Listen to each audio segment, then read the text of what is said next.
Hi అండి. ఇవాళ నేను చామగడ్డ 65 చేసుకుంటున్నానండి లంచ్లోకి.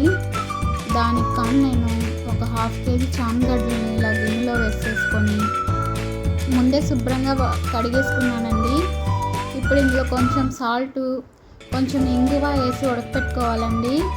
ముందే చెప్తున్నాను, ఇది కుక్కర్లో ఉడకపెట్టుకోకూడదండి. ఇలా గిన్నెలోనే బాయిల్ చేసుకోవాలి. ఇప్పుడు ఉడికిపోయిందండి. తీసి నేను ఒక ప్లేట్లో వేసుకున్నాను. కొద్దిసేపు ఇది చల్లారనిద్దాము.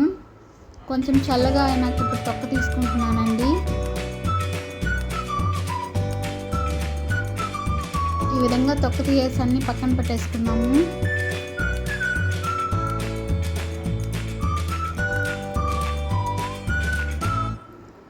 ఇప్పుడు మనం తొక్కలు తీసేసుకున్న వీటిని హాఫ్ ముక్కలుగా కట్ చేసేసుకున్నామండి. ఈ విధంగా ఇప్పుడు దీన్ని ఒక బౌల్లోకి తీసేసుకున్నానండి. కొంచెం అంత చిల్లీ పౌడరు, కొంచెం పసుపు, కొంచెం ధనియాల పొడి, కొంచెం అంత గరం మసాలా అండి. ఇది నేనే చేసుకున్నాను. ఇందులోనే అల్లం వెల్లుల్లి పేస్ట్, 2 పచ్చిమిర్చి, కొంచెం అంత కరివేపాకు, బియ్యం పిండి కొంచెం అంత కార్న్ఫ్లోర్ వేసుకున్నానండి. ఇందులో ముందుగా మనం కొంచెం సాల్ట్ వేసుకున్నాం కదండి, ఇప్పుడు కొంచెం వేసుకోవాలి. కొంచెం అంత లెమన్ జ్యూస్ వేసేసుకొని బాగా కలిపేసుకోవాలండి.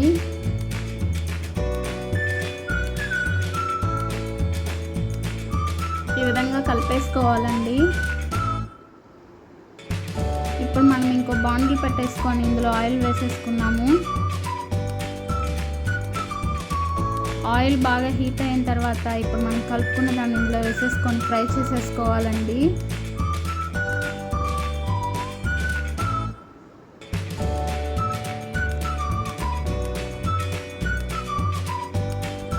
బాగా ఫ్రై చేసేసుకోవాలి. ఇది చాలా టేస్ట్గా ఉంటుందండి. చాలామంది చామగడ్డలు తినరు. ఇలా చేస్తే ఎవరైనా తింటారండి. చామగడ్డల వల్ల మనకు చాలా ప్రయోజనాలు ఉన్నాయి. మోకాల నొప్పులు, ఎముకలు అరిగిపోవడం, ఎముకల్లో గుజ్జు లేదని అంటూ ఉంటారు కదండి.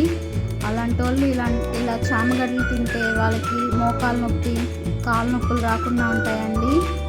చాలా అంటే చాలా టేస్ట్గా ఉంటుంది. మీరు కూడా ట్రై చేయండి. నచ్చితే లైక్ చేయండి, షేర్ చేయండి, సబ్స్క్రైబ్ చేసుకోండి. నేనైతే వేసుకొని తినేస్తున్నా అండి. ఇది రసం అన్నంలోకి, సాంబార్ అన్నంలోకి చాలా అంటే చాలా బాగుంటుంది.